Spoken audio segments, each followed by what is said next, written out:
You know those long nights on the road when the silence starts to creep in? When the only sound you hear is the hum of the engine and the tires eating up the miles? Yeah, that was the kind of night I was having. Just me, my rig, and the endless stretch of highway disappearing into the black. It's funny, after a while you get used to the isolation. The road becomes familiar and you start to welcome the quiet, almost crave it. But this night, this one was different. Something was waiting. I'd been driving for hours, my eyes heavy, from the monotony, and the only thing I could think about was pulling into the next truck stop to grab a cup of coffee and stretch my legs. The night felt thick, heavy with that kind of silence you don't get in the day. The moon hung low and full, casting long shadows that made the road look like it was stretching forever. I wasn't in any particular hurry.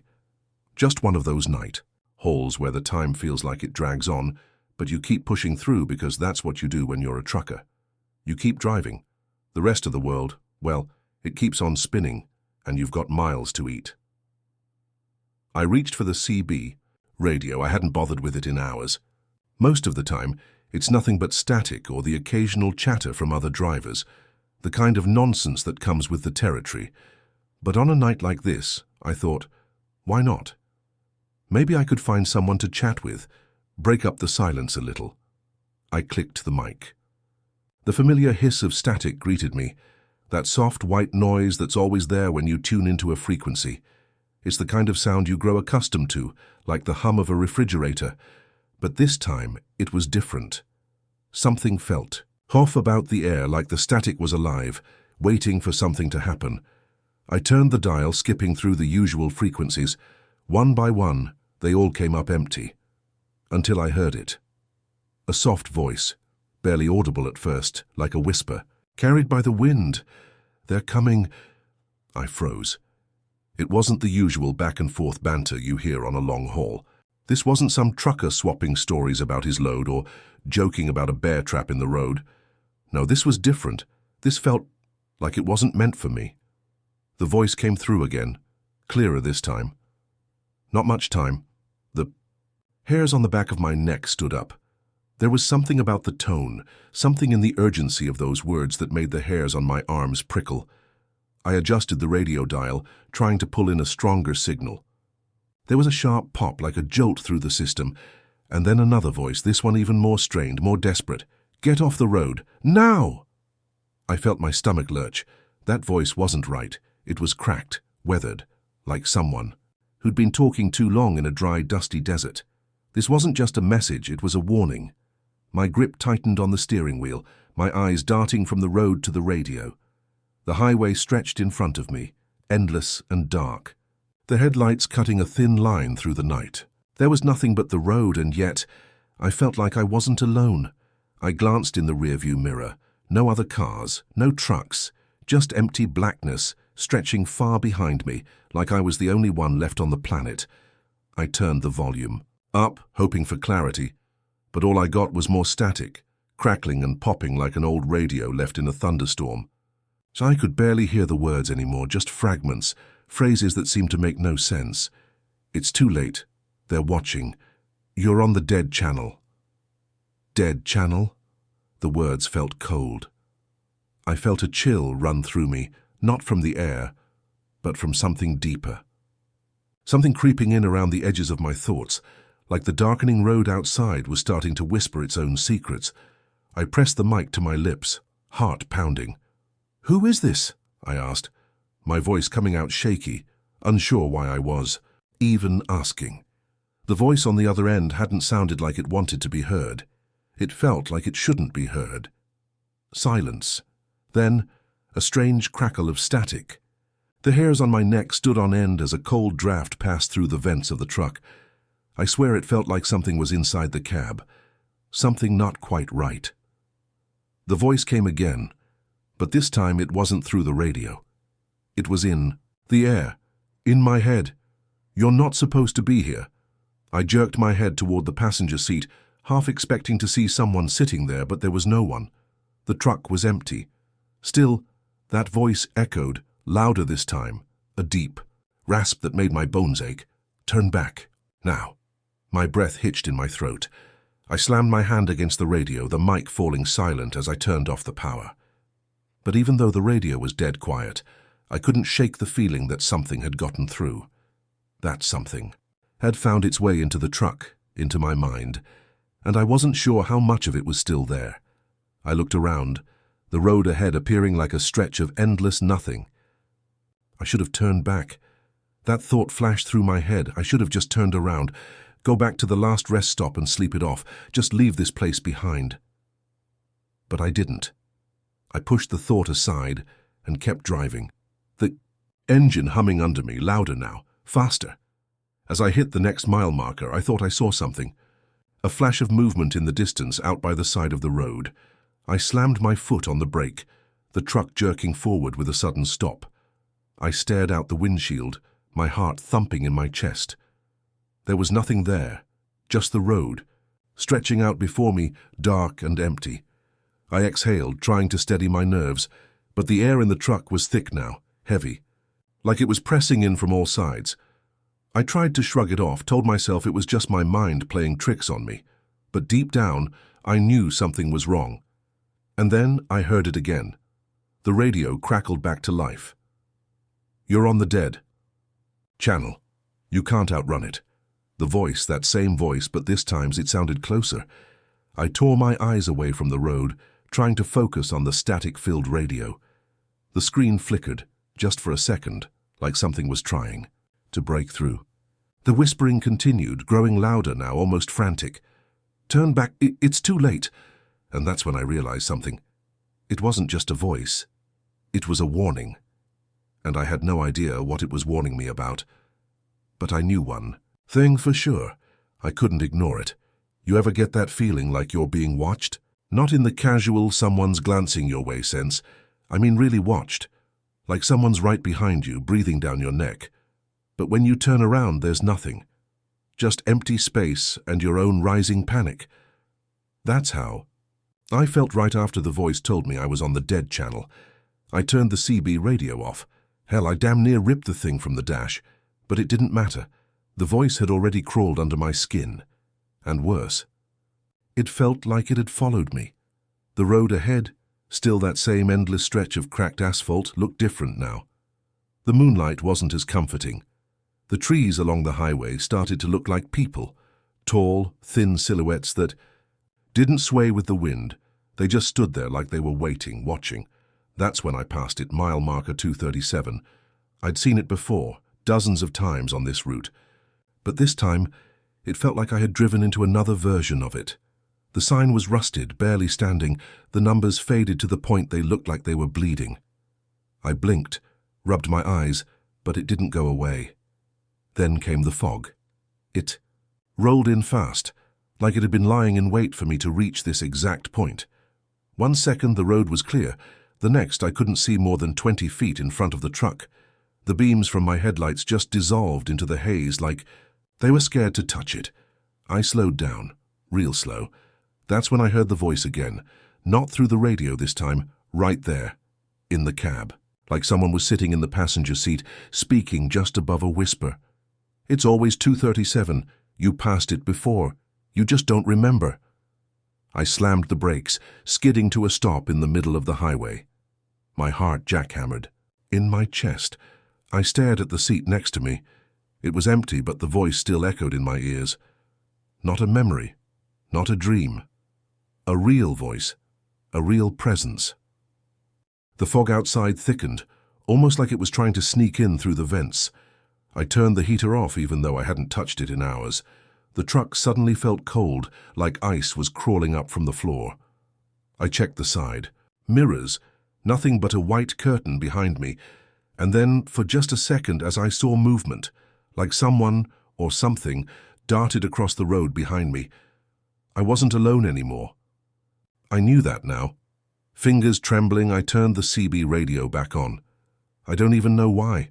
Maybe I thought the voice would come back and explain itself. Maybe I thought I could talk to it, whatever it was, and reason my way out of this nightmare. Static. Of course, but then faintly a new voice. This one wasn't whispering, this one was screaming. "He's still on the road. Get him off the road!" I flinched, recoiling like the radio had just hissed fire at me. The voice was frenzied, broken with static, but filled with unmistakable panic. Like a warning, no, an alert, and then another voice, deeper, slower. It didn't scream. It chuckled. He thinks he's just driving. He doesn't even know what's waiting. I swear I felt that laugh in my bones. I jammed the power button again. Dead silence returned, but it didn't help. The voices weren't just coming from the radio anymore. I started hearing them under the engine hum, in the rhythm of the tires on the road, in the faint vibrations through the steering wheel. My GPS flickered on the dash. That thing hadn't been working all night. I don't rely on it anyway when I'm running known routes, but now it lit up on its own. The screen glitched for a second, then showed me a line, a straight line. No towns, no intersections, no destination, just a thin red trail that looped back around to itself, a circle. That's when I looked out and saw it again, mile marker 237 again. I had been driving in circles. Impossible, right? A 2-lane straight highway and no exits for miles. But here I was, passing the same mile marker twice in less than 10 minutes. And I knew I hadn't turned. That's when I realized something was wrong with the road itself. I reached for my phone. No signal. Of course. Then the lights started. Out of the fog ahead, 2 pale white headlights appeared. Another truck. Relief hit me, hard and fast. Another driver, someone real. I flashed my brights 3 times, that's the signal. Truckers on the same road, same tribe. You let them know you're here, and if they're real, they answer back. But this truck didn't flash its lights. It didn't slow down. It kept coming. And when it passed me on the other side of the road, I saw the cab. There was no one inside. The driver's seat was empty. And in the trailer window, because, somehow it had one, I saw faces, pale, hollow-eyed. Faces pressed up against the glass. Their mouths were open, screaming, but I heard nothing. Just the hum of my own truck and my heart pounding in my ears. As it passed, I looked in my mirror. It vanished into the fog like it had never been there. Gone, like a ghost convoy, just a few seconds ahead of me in a place that wasn't quite real. I sat there, hands frozen on the wheel, breath fogging up the glass. I didn't know what was happening. I didn't know if I was dreaming, hallucinating, or going off the rails, but I did know one thing. I wasn't on any normal highway anymore. And the dead channel, it wasn't a metaphor, it was a frequency, a path, and I was already on it. The road was wrong. Not just spooky or strange, it was wrong. Like the laws of reality had taken a coffee break and left me behind to deal with whatever the hell this was. I had passed mile marker 237 for the 3rd time. 3rd. Without turning around, without doubling back. That marker, old and rusted with numbers that looked like they were weeping rust down the post, kept showing up like it had something to say. And the CB, it wouldn't stay off. No matter how many times I powered it down, the damn thing kept buzzing back to life, dragging static and whispers with it like a sick dog dragging roadkill. But this time, I didn't hear panic. I heard names. Not just any names. Mine. Caleb Morris. Westbound white freightliner. Plate K43 V2H. My spine went rigid. That was me, every word, like the voice was reading my logbook. And then it continued. Caleb Morris, last seen 11:53 p.m., mile marker 237, disappeared, found 6 days. Later, eyes missing, mouth sewn shut. My blood turned cold. That hadn't happened. I was right here, driving, alive, fully intact, but the voice didn't stop. Autopsy inconclusive. No trace of trauma, just emptiness inside. I smacked the power knob on the radio, yanking the CB wire straight from the dash this time. The screen went black, finally. I sat back in the driver's seat, heart racing, trying to make sense of what I just heard. It wasn't like before. The earlier voices were scattered, frightened, like warnings. But this one sounded factual, clean, like it was reading a script, like it was a police report. I checked the dashboard clock. 11:47 p.m., 6 minutes to 11:53. Nope. I slammed the gas. Tires squealed against the pavement as the rig lurched forward into the fog. I didn't care about the road anymore. If there was an exit, a side street, a ditch, Hell, a portal. To hell I was ready to take it, anything to get off that stretch. The fog thickened like I was driving through cotton soaked in ice water. I could barely see 10 feet ahead, and the headlights were just glowing blobs in front of me, useless. Then came the voices again, not from the CB, not from the engine, not even from the truck, from the fog. They whispered as I passed. 6 minutes. Turn. Back. Too late now. Too late, too late, too late. I gritted my teeth and kept driving, knuckles white on the wheel. Then, just as I passed mile marker 237 again, 4th time, the road changed. It widened, subtly, like it had grown, a shoulder or two. But there weren't any lines, just asphalt stretching out into darkness. Then came the lights. Up ahead, another vehicle, small, a sedan, silver maybe, parked on the side of the road with its hazard lights blinking like a slow heartbeat. Someone was outside of it, a woman. She stood there in the fog, just barely visible in the red pulse of her hazards. Her head was tilted slightly, like she was listening to something, or someone I couldn't hear. She wasn't moving. I slowed down as I approached, rolled the window down a crack. "Hey," I shouted, "you okay out here?" She didn't turn, didn't flinch, didn't even breathe as far as I could tell. And then she spoke, not to me, to someone else, someone I couldn't see. "He's not ready yet." I didn't wait to see who she was talking to. I floored it as I passed her. I looked into the side mirror. She was gone. No car, no blinking lights, just more fog. It was like she'd never been there at all. I wanted to believe I was losing it. Sleep-deprived, overtired. You can only drive so long before your brain starts turning against you. But I knew better. This wasn't exhaustion. This was real. Just not real in the way we understand. Up ahead, I saw something new. A road sign, flickering like an old television. It didn't list a town or an exit. It just said, "Dead Channel." Next right and beneath it, warning, do not follow the broadcast. The sign was twisted, flickering with static along the edges like someone had photoshopped it into the world. It didn't belong. But it was there. And suddenly, so was the road. I hadn't seen it a second ago, but now a narrow turnoff appeared out of nowhere, cutting off the highway at a sharp angle. The blacktop was cracked and bleeding weeds, but the sign told me what. It was Dead Channel Road, and before I could talk myself out of it, the wheel jerked on its own. My hands were on it, but I swear I didn't turn it. The truck veered right toward the road, right toward the sign. And just before the trailer cleared the shoulder, the radio sparked back to life. A single word, a whisper that wasn't a warning this time, it was a welcome. Finally. You ever feel like the world skips a beat?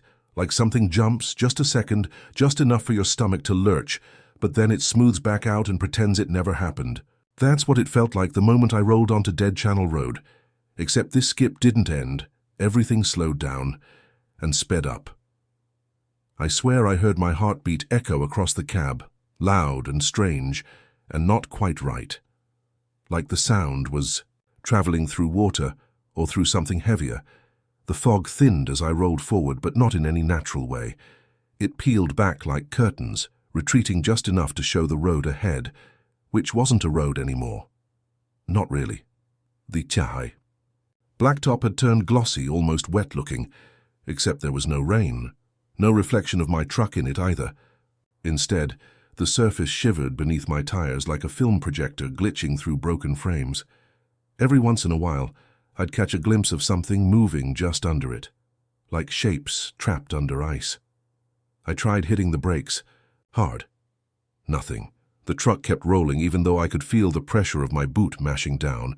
I wasn't driving anymore. Whatever this place was, it had taken the wheel. That's when the CB came back, even though I'd ripped the cord out, and smashed the power, just a tiny click like an old tape deck pressing play. Then silence, then my voice. Log entry, 2:12 a.m. This is Caleb Morris, truck ID 4035X, still on Dead Channel. I don't know how long I've been here. I froze. It wasn't a recording I'd made, not a memory, but it was me. Same cadence, same gravel in the throat from too many sleepless nights. Calm, flat, tired. And then the voice started to change. It deepened, shifted, became more distorted. "I've passed the same sign 4 times. It's getting closer each time. The road isn't a road anymore, it's a loop. And I think I'm not the driver. I think I'm the broadcast." That word hit me like a punch. Broadcast. That's when it clicked, in a way that made my gut knot up.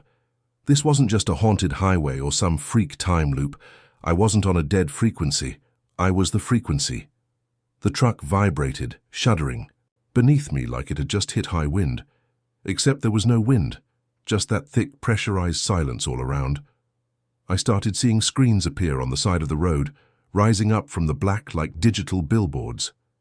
Each one flickered, distorted, crackling with static. The first showed me, slumped behind the wheel, my eyes glassy, my mouth hanging open like a puppet with cut strings. Then a red flash across the screen. Transmission lost. Calibration failed. Next screen, the cab, crushed, smoke pouring out of the engine. A highway patrol cruiser in the background. Another. Caption: Identity, Caleb Morris, incident, 2:17 a.m., status deceased. I looked at the dash, 2.16. The second hand ticked once. I felt something pass through me, like gravity flipped for half a second. Then came more screens. Dozens. Hundreds. Some were vertical like tombstones, others tilted like they'd been yanked out of the ground and shoved back in at odd angles. Each one showed me, versions of me, some bloody, some on fire, some stitched together with wire and barbed metal. One screen even showed 2 of me, one screaming, one laughing. Both with hollow sockets for eyes. They weren't just recordings, they were predictions, possibilities, and one of them would be true. My hands started to cramp. My knuckles were white against the wheel.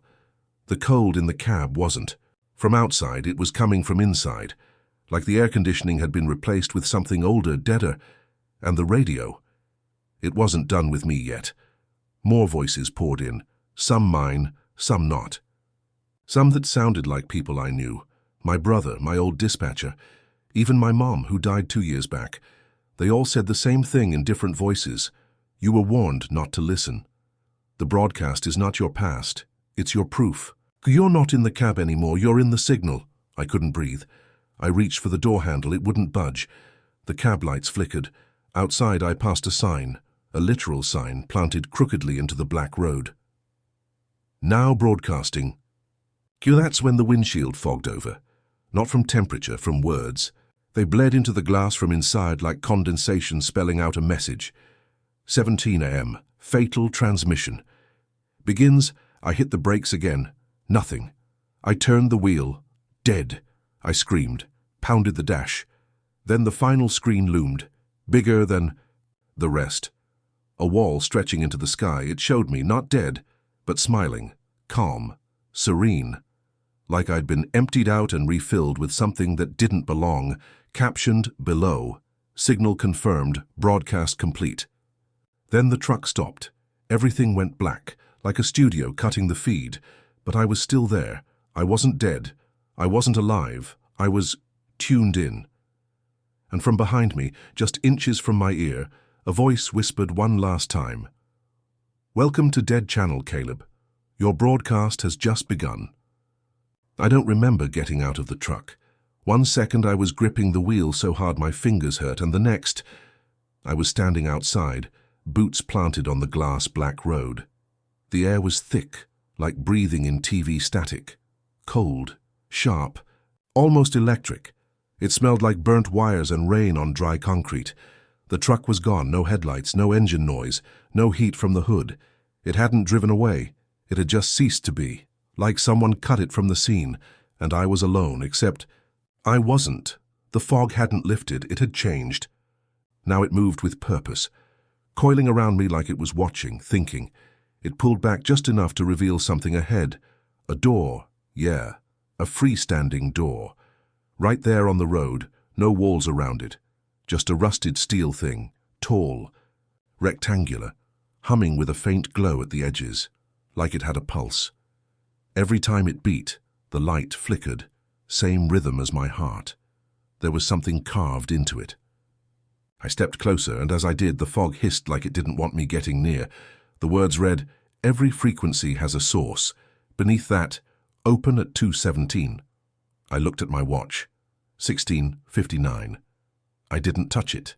Didn't have to. As soon as the second hand ticked over to 2:17, the door clicked and swung open.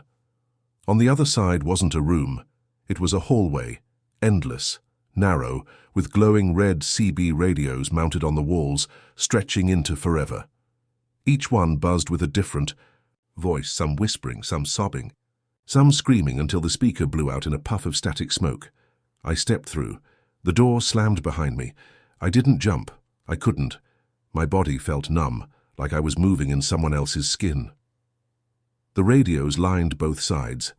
I passed one and heard a child's voice whispering, "Don't let them tune you." The next was my dispatcher from 3 years ago. "Caleb, you there? You missed your check-in. Where are you?" And then my own voice again. "Truck ID 435X. This is Caleb, still on the loop, still transmitting." That voice didn't sound scared. It sounded resigned, like I'd been saying it for a long, long time. I kept walking. I don't know for how long. Time wasn't working the same way in here. The hallway bent and twisted, the walls getting tighter. Radios started overlapping, their cords tangling like vines, screens flickering with red waveforms like heart monitors going flat. I turned a corner and came face to face with the source, window floor to ceiling. And on the other side, a broadcast booth, but not like anything I'd ever seen on Earth. It was massive, stretching into pitch-black space. Giant dials the size of cars spun on their own, each one marked with call signs. Like 237A, 404D, Infinite Echo. Floating shapes, some human, some trying to be human, moved like shadows in slow motion. In the center sat a chair, and in that chair, me, or what looked like me, but this version was off, like someone remembered me but got the details wrong. The smile was too wide. The eyes didn't blink. The hands sat folded like they were waiting to be told to move. And when they did move, they reached for a mic. The glass between us flickered. Then my reflection vanished and I was in the chair, just like that. I was seated. Mic in front of me, hands resting on the controls, dials glowing under my fingers. A light turned red. On errand. The voices started again, this time coming to me. "Help anyone reading this. I can't find the exit, man. I've passed the same truck 4 times. There's something in the fog. It took my face. It took my damn face." These were other drivers, other people, stuck like me, calling out, repeating their last transmissions. I realized what this place was. Dead Channel wasn't a signal, it was a collection, a vault of lost transmissions, final words, doomed warnings, and I was the new DJ broadcasting eternity. I reached for the mic, against my own will, as if something behind my eyes was directing me now. I opened my mouth and a voice came out, not mine, not anymore. You'd think once you're pulled behind the curtain of the world, once you see what really runs under the skin of reality, you'd be in awe. I wasn't. I was tired. Sitting in that impossible broadcast booth, trapped in a chair that fit me a little too well, surrounded by spinning dials, red-lit meters, and voices that never stopped. I felt the weight of the whole thing, heavy, endless, cold. Every time someone died alone out on a dark road, every scream that never made it to 911, every last gasping CB call from some poor bastard caught in the fog, all of it came here. And I was the one playing the reel, again and again and again. But I wasn't alone in the booth. Not really. They stood in the shadows, tall shapes made of wire and rusted steel draped in radio cords like veins, faces covered by masks of broken CB casings. They didn't speak. They just watched, as if they were waiting for me to mess up, or maybe waiting to take over if I stopped. I don't know how long I sat there. Time didn't pass anymore, not in minutes or hours. It passed in transmissions. Each broadcast took something from me. A memory, a feeling, a little piece of warmth. I started forgetting the sound of my own voice, my real voice. My name felt like a call sign now. Caleb Morris, dead air host of Channel 237. Then came the one voice that cracked through the static. My own, but not from the mic, not from the booth, from deep, deep below. It said, "You can still turn it off." And for the first time in what felt like forever, I looked down. At the console, there was a switch. I'd never seen it before, or maybe I had and just never noticed. It was old, dusty, marked only with a fading white label. Signal terminate me hand. Hovered over it, and the watchers moved, just slightly. A rustle, like antennae twitching. I realized something then. They weren't just watching. They were bound, locked into this cycle like I was. Former drivers, maybe. Former broadcasters.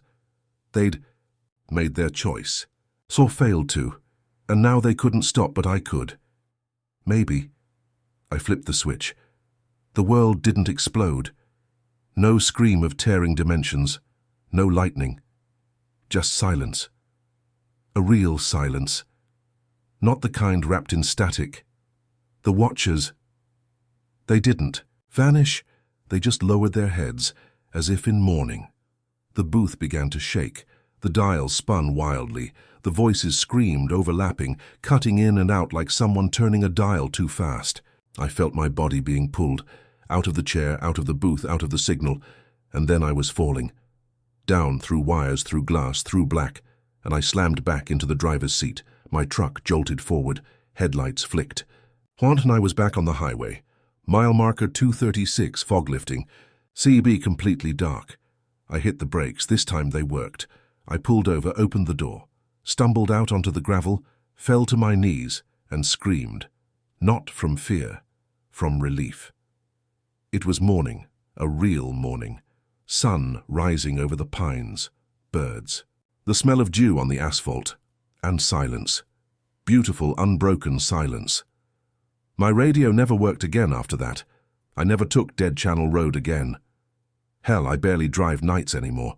But sometimes, when I can't sleep, I'll twist the dial on an old CB I keep in the garage. Just to see. Once a week or so ago I caught a flicker of signal on 237. Just a whisper. Just enough. It said, "You turned it off." But someone else turned it on, and the static returned. Only for a second. But that's all it ever takes. It's just past 8 p.m. You're out on the open highway. Iowa flatland stretches out around you like God hit copy and paste on the cornfields. It's that kind of late evening where everything feels like it's been dipped in ink. Purples and blues bleeding into the horizon. No moon. Just that lingering glow from the sunset trying not to give up the fight. You've got a full tank, a full thermos, and a full playlist of old-school rock and weird indie tracks you only pretend to like. It's just you and the road. Now, normally this would be peaceful, therapeutic even. But not that night. That night had something in the air. You know what I mean? That stillness that isn't quite right. Like the world's holding its breath. And forgot to tell you why. Yeah, that. So I was driving my usual beat-up white box truck. Ugly thing, but reliable. She rattled when she hit 60, but she always got me where I needed to go. On this trip, I was hauling a bunch of industrial brake drums and calipers for some parts distributor. Boring cargo, good pay, just the kind of job I liked. Quiet, under the radar, and no one breathing down your neck. The route was nothing fancy. Highway 6 westbound, then I'd merge onto I-80, and from there it was a straight shot to Colorado Springs. GPS said 11 hours. I figured I could make it in 9 if I didn't stop for anything other than gas and to piss behind a tree. I'd done runs like this 100 times before, never gave it a second thought. That was my first mistake. Somewhere past Atlantic, the traffic vanished entirely. Just me, the truck, and the dark. It wasn't even late yet, but it felt like the rest of the world had gone to bed without telling me. There weren't even any houses or barns with lights on, no porch lamps in the distance, just shadow. I had my music low and the window cracked, letting in that early fall air, cool and dry and just crisp enough to feel like change. The smell of dust and distant earth came with it. That kind of smell that makes you feel like maybe you're the last person left on the planet. That's when I saw the first flicker. It wasn't headlights at first. It was more like a shimmer, a ripple in the corner of my eye, the kind you get When you've been staring at the road too long, and the lines start dancing. But this one didn't go away. And then, like it just blinked into existence, there was a lane beside me. I mean that literally. This wasn't some paved shoulder or passing lane. There was no road. Not in the way we understand it. Just a black strip, pitch dark and perfectly smooth, running alongside mine. It didn't reflect my headlights. It didn't bounce any light back at all, like it absorbed it. That should have been impossible. That whole stretch of highway didn't have anything like that. No construction, no double lanes, no nothing. And then, riding alongside me in that empty black ribbon of space, was the car. I swear I could feel it before I saw it. Like static, electricity across my skin. The tiny hairs on my arms rose up. My stomach dipped like I was on a roller coaster. It looked like a car. At first, but then I saw the shape of it in more detail. Sleek and low like a drag racer, but the whole thing was bone. Not just the frame, everything. Rib cages molded into the hood, spinal columns for roll bars, wheels that turned slowly, not touching the ground, not making a sound. The damn thing hovered. Even now, just saying it out loud sounds crazy. But when you're in it, when you're actually seeing it, it's not crazy. It's wrong. Like something that shouldn't be here. Something from outside whatever rules this world plays by. I should have braked. I should have stopped right then and there, but I couldn't. I was frozen. The car pulled up next to me, gliding, almost reverent, and the driver, oh God, it was shaped like a man. That's the best way I can put it. A skeleton in an old duster. Coat, wide-brimmed hat pulled low. His skull grinned at me through the windshield. Eyes nothing but empty sockets, but I felt them on me. Burning cold, not looking at me, looking into me. His hands, all bone and no flesh, were wrapped around the wheel, except he had too many fingers, like more than 5 on each hand. Long, curling digits that drummed lightly against the ivory.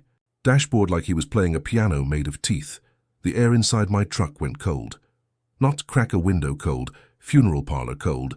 The kind of chill that soaks into your bones and sets up shop there. And then, without warning, the bone car. Accelerated. No engine rev, no screech, just motion, smooth and silent. It shot ahead of me and vanished into the darkness like it had never been there. No tail lights, no road dust, just gone. I slammed the brakes, hard, pulled over half into the ditch, breathing like I'd just run a marathon, hands shaking. Vision blurred, I kept telling myself, you're tired, you're hallucinating, you're seeing things. But when I stepped out and checked the road, that's when it really sank in. There were tire marks, fresh and black, right beside mine, long and straight, just 2. They ran parallel to my truck, then ended abruptly about 20 feet ahead, like the vehicle had disappeared mid-drive. No oil, no debris, no melting rubber, just gone. I stood there shaking, staring down the empty stretch of highway like an idiot. Nothing moved, no cars, no crickets, not even wind. Just silence. Eventually, I forced myself back into the truck, locked. The doors, like that would have done anything, and sat there for a long time. Hands on the wheel, engine off. The only sound was my own shallow breathing and the occasional groan of the truck settling in the cool night. I should have turned around. I should have driven back to town and found the nearest motel and slept this weirdness off. Or called someone, anyone, told them I was sick, that I'd hit a deer, that I needed someone to pick me up. But I didn't. Because deep down, deeper than I want to admit, I needed to know. What was that lane? Where did it come from? And where the hell did that car go? I didn't know it yet. But something had changed. The second that car showed up. The road wasn't just road anymore. And that lane, that empty lane, it was going to come back. And next time it wouldn't just pass me by. I hit the road again about 30 minutes after the car vanished. I don't even know why. It wasn't courage, and it sure as hell wasn't common sense. I think it was just momentum, like once you've been a driver long enough, the road gets into your bones. You don't know what else to do but keep moving forward, even when every fiber of you is screaming to turn the hell around. So I drove, and for a while it was normal, or normal-ish. I kept checking my mirrors like that bone car was going to pull. Up behind me again, headlights off, floating just behind the red glow of my tail lights. But the highway stayed empty. A few bugs popped against the windshield. My music kept playing, though it sounded distant now, like it was echoing through a long tunnel instead of just playing through my speakers. I passed a road sign. Mile marker. 2:37. That detail sticks with me because right after I passed it, the air changed again. You ever walk into a room and know someone's been there recently, even if you can't explain how? It was like that. The kind of shift you don't hear or see, you feel. Like the atmosphere got thicker, heavier. Like someone was pressing down on the roof of the truck, and then the radio cut out. No static, no fade, just dead silence. Even the digital readout on the dash froze, just stopped, like time hit pause. I tapped the screen. Nothing. Hit the power button, still nothing. And that's when I saw the lane again. Out of nowhere. Again, it appeared.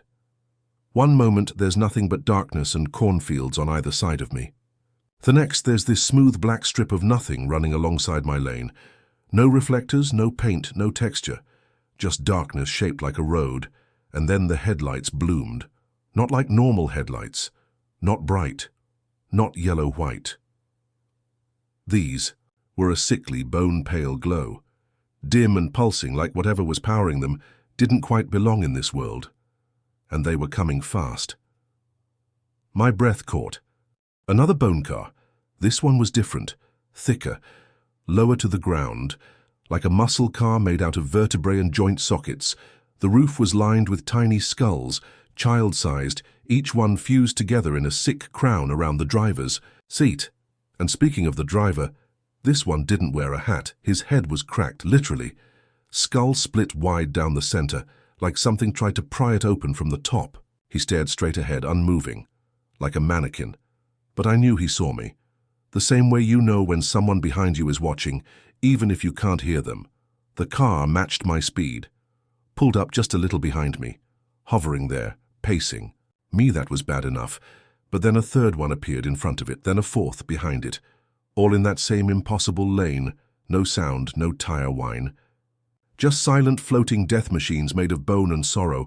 I was boxed in, and I hadn't even noticed it happening. I gripped the wheel so tight I thought I'd snap it. My speed crept up. 60, 65, 70. My foot wasn't on.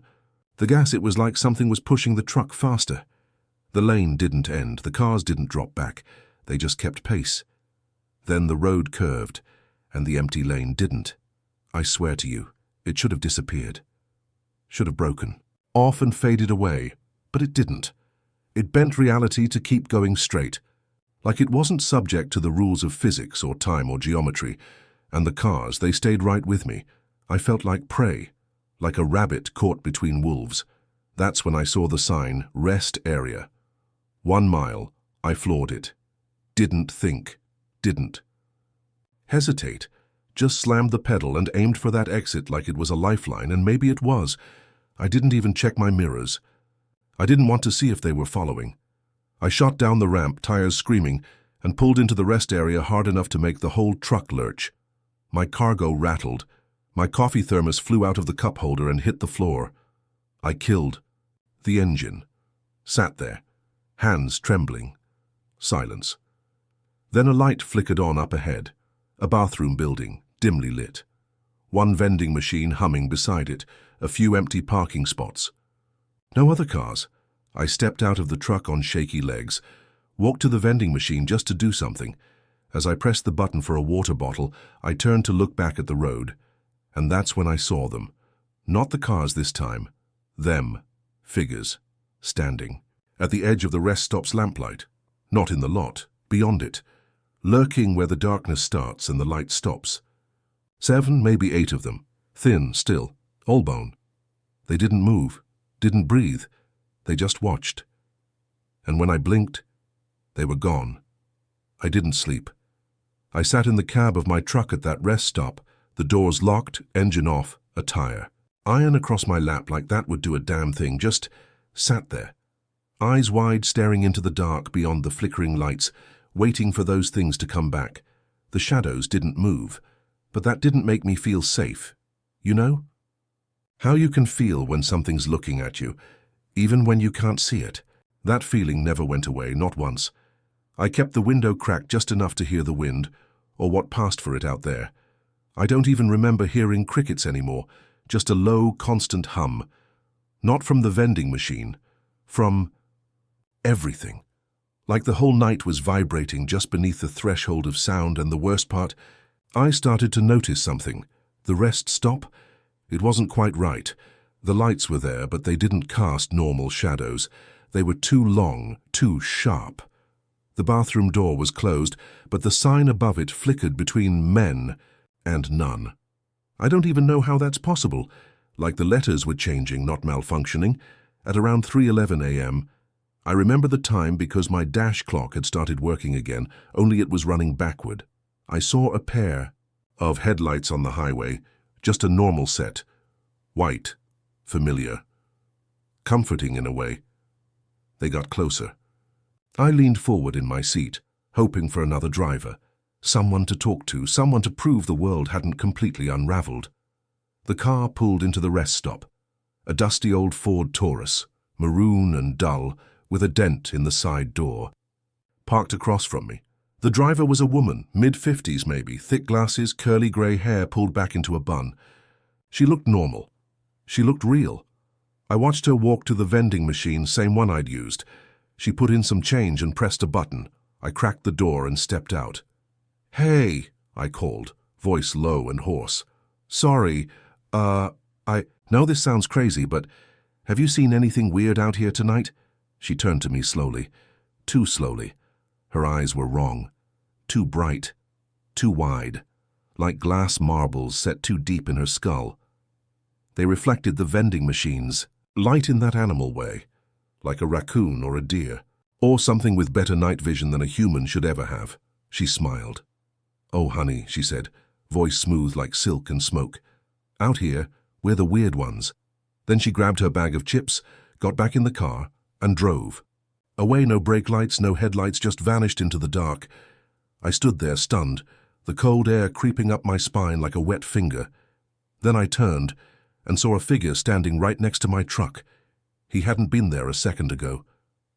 I would have heard footsteps, would have seen movement. He just was another one of them. Thin, 7 feet tall. Bones the color of candle wax. No face, just a smooth skull with hollow pits where the eyes should be. But somehow, I knew it was staring at me. I didn't breathe, didn't move, and neither did it. We stood there for what felt like forever. Then, without warning, it reached out. Not fast, not sudden, just one long, slow arm extending toward me. Its fingers were too many, too long. I scrambled back into the truck, heart punching holes in my ribs, and slammed the door shut. Through it, into reverse without even thinking, and tore out of the rest stop like my life depended on it, because I'm pretty sure it did.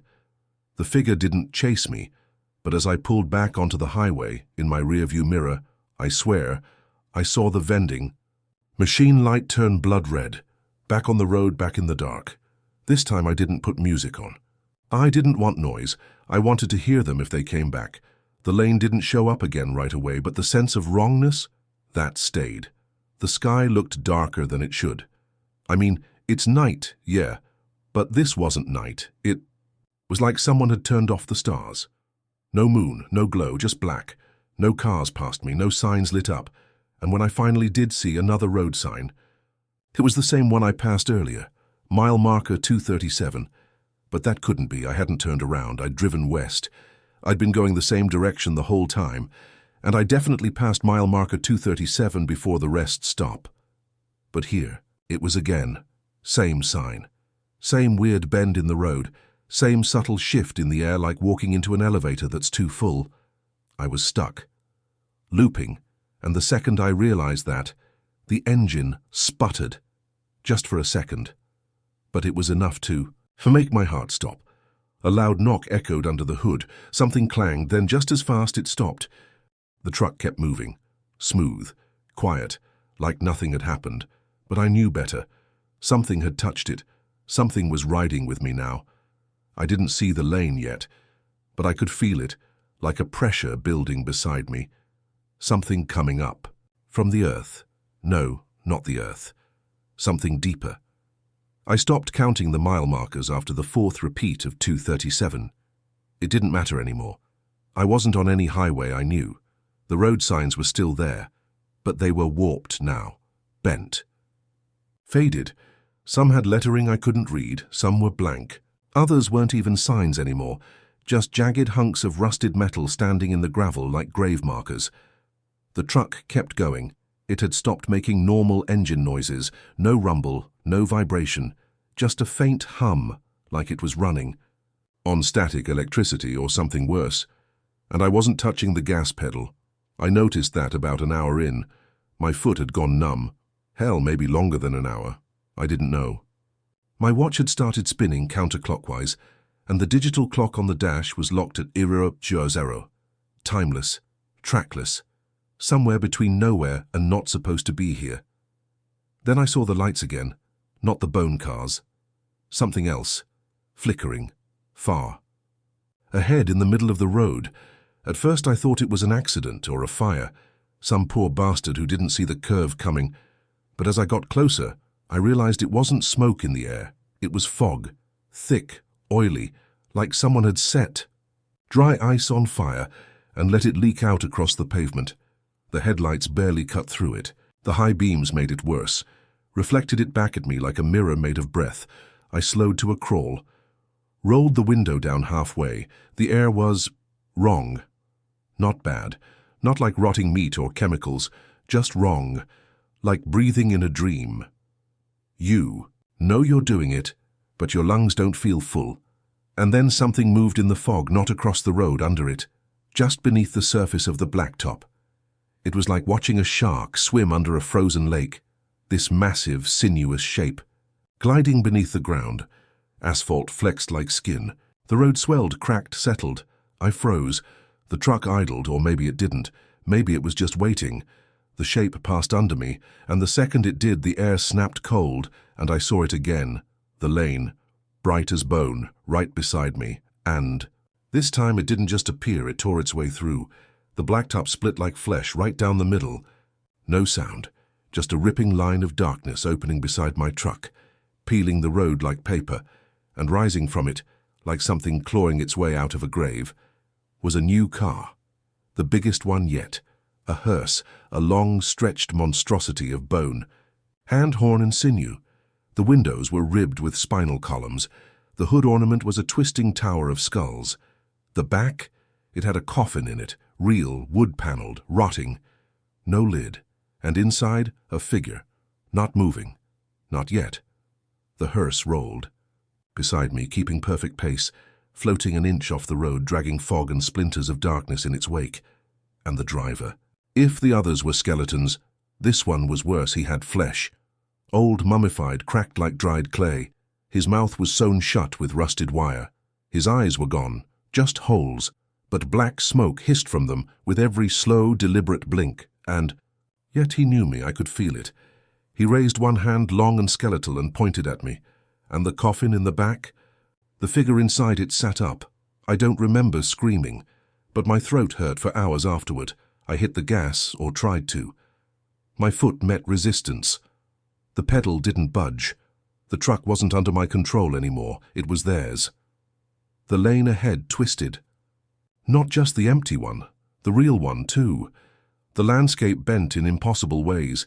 Trees leaned in over the road, roots growing upside down from the sky. The yellow reflectors turned blood red. The horizon curled, like I was driving into a tunnel made of nothing. The hearse pulled ahead, and then, so did I, but not on the road. The lane shifted again, widening, absorbing my truck. The tires left the pavement. There was no bump, no jolt, just a soft slide, like slipping into silk, sheets made of ice water and nightmares. I wasn't on the highway anymore. I was in their world now. The sky turned black, not dark, black. A black so deep it erased everything. No stars, no moon, no color. The only light came from the bone vehicles ahead of me. There were more now, dozens, hundreds, stretching into forever, all made of bone, all with drivers. Some shaped like people, some shaped like things I wish were people, all of them driving and all of them trapped like me. That's when it hit me. This wasn't a highway. It was a procession, a funeral that never ended. A convoy of the lost, and I was part of it now. I don't know how long I was there. Time doesn't work right in the empty lane. It's like floating in warm water where your thoughts drift and stretch. I stopped thinking in words for a while, started remembering things that hadn't happened yet, dreaming with my eyes open. I saw myself, older, grayer, still driving, still stuck, part of the lane. I saw the coffin in the hearse open. I saw me inside it, smiling. But then something changed.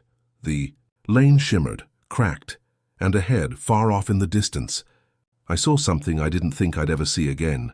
Headlights, real ones, halogen, yellow, buzzing and clumsy and beautiful, and for the first time in forever, I felt something I hadn't since this whole damn nightmare began. Hope. There they were, headlights, real ones. I could tell instantly because they didn't glow like bone or pulse like dying embers.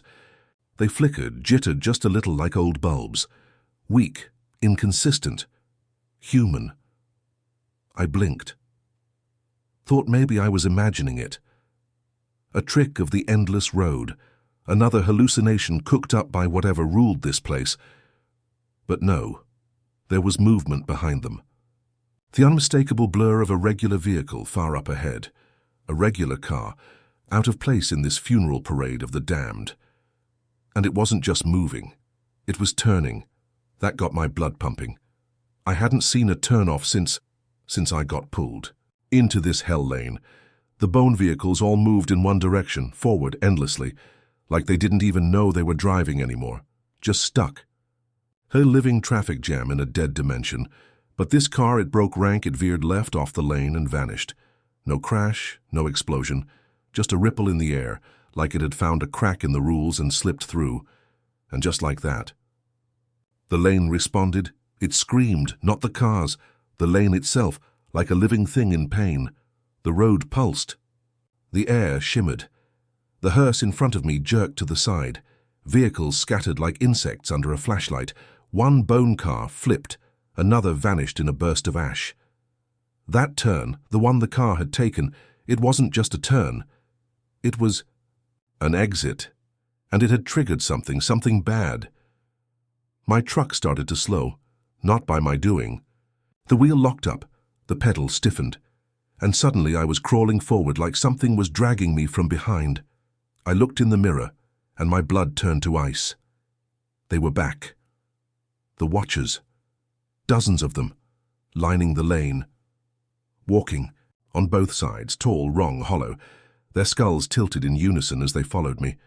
No mouths, no eyes, but their presence, I could feel it in my teeth, like static buzzing through my bones. I slammed the wheel, yanked it hard, desperate for any sign of control, but it didn't budge. The truck was no longer mine. I shouted, screamed, cursed. And then my radio crackled, a burst of static. Then a voice, don't miss it, that's all it said, nothing more, just those 3 words. But I knew what it meant. The turn, the exit. It was coming. I looked ahead, and there it was. Just a gap. A shimmer in the lane. Barely visible. A blur. On the left, like a heat haze. You'd miss it if you blinked. But it was there, and I had one shot. The wheel twitched under my hands. Loosened. Just a little. Enough. My heart kicked into overdrive. I swerved. Tires screamed. Real tires this time. Burning rubber against something solid. The truck tilted hard, nearly tipped. I hit the shimmer. The lane fought me, pulled back. I could feel it like hands on the bumper, fingers clawing the frame. The engine groaned. The fog thickened. And then, snap. Everything went white. I came to on the side of a 2-lane road. Not the road, a normal one. Just pavement, dirt shoulder, and endless fields. The stars were back, the moon too.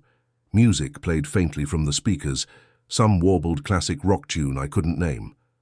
My truck was idling, engine fine, dashboard lit up, like nothing had happened, but I knew better, because my arms were shaking. My shirt was soaked in sweat. My hands ached from how hard I'd gripped the wheel. My watch was shattered. The thermos on the passenger seat had melted.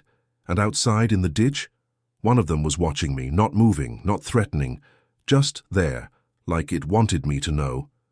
You don't just leave the empty lane, you escape, for now. But once it knows, your name, once you've ridden beside the bone, it never stops following. For 3 days I didn't sleep, didn't eat, barely drank. I drove straight west, didn't care where. Colorado, Utah, Nevada. As long as the wheels turned and the highway kept stretching in front of me, I felt like maybe I was still one step ahead of it. I stuck to crowded roads, truck stops with cameras, rest stations with crowds, daylight, sunlight. I took routes with traffic, signs, billboards, gas stations that smelled like fried oil and old tires. Normal things, human things, I kept thinking. If I just kept moving forward in our world, it couldn't find me again, but I was wrong. You don't leave the empty lane, you just get a break, and eventually it catches back up. It started small. A few glitches on. The dash. My GPS freezing. The digital clock skipping seconds. One day I watched the sun dip beneath the horizon, and then rise again. Just a sliver. Like it wasn't sure what time it was supposed to be. I stopped trusting my eyes, my mirrors, my memory. Then came the real signs. In a gas station bathroom, the mirror fogged up without steam. When I wiped it clean, my reflection was still fogged, smiling when I wasn't. On a back road in Wyoming, I passed a dead deer that had no eyes and no mouth, just smooth pale bone where its face should be, and every once in a while I'd catch a glimpse of a turn lane where none should be, just for a second, just a shimmer, like a trick of heat or a ripple in glass, waiting, inviting. Lasted a week, maybe more.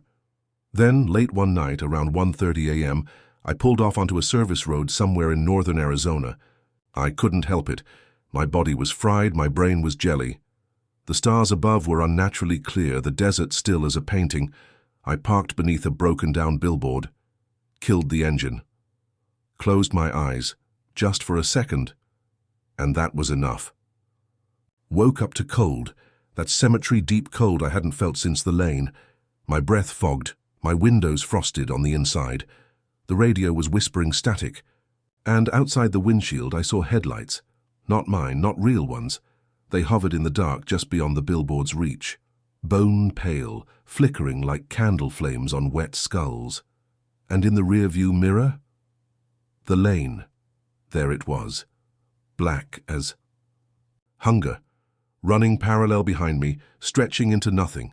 And this time, and it was closer, not beside the road, overlapping it, like a film layered over reality. I tried to start the truck. Wouldn't turn over. I reached for the handle and found it was gone. Smooth door, no latch. No lock. I was sealed in, like the truck wasn't a truck anymore, just a coffin with wheels. Then the radio crackled again, not static this time. A voice. The same one, but different now. Slower. Lower. Tired. We ride together, or we ride alone. But we ride. The lights outside got closer. A bone car pulled into view. Sleek, familiar. It was mine. I don't mean it looked like mine. I mean, it was my truck, but changed, rusted, twisted. Bones fused into the hood like tumors. My license plate, split in half. And behind the wheel, me or something that wore my face like a costume. It turned to look at me and grinned. That was when I understood. The lane isn't a place, it's a destination. And once you've seen it, once you've driven beside it, once you've touched the edge of that world, whether by accident or by design, you're marked. You'll get a reprieve, a few days, a few weeks if you're lucky. But it will always find you again. It doesn't matter how far you run, how long you stay awake, how many lights you surround yourself with. The lane waits, and when the road bends the wrong way, when the signs stutter and the air gets too still, you'll know it's back. That's why I'm telling you this, you sitting here with your coffee, laughing nervously, shaking your head like I'm nuts. I get it. I'd do the same. But next time you're driving alone at night and the road gets a little too quiet, when the reflectors stop bouncing back your headlights, and you start to see a shimmer beside your lane. Don't look, don't slow down. And for the love of whatever still listens, don't merge, because once you do, you're part of the procession. And the lane, it never ends.